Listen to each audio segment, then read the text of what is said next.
Alright, so this is for Chris from bodybuilding.com.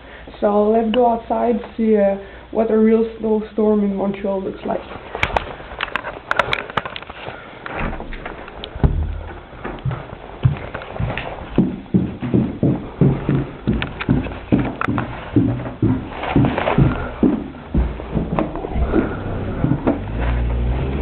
So this is what Montreal is like.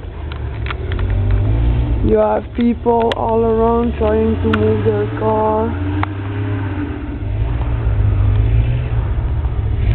So I think there is like three feet of snow here. This is a beautiful tree. And it's still snowing right now. So maybe later I'm gonna go take a walk and bring my camera with me.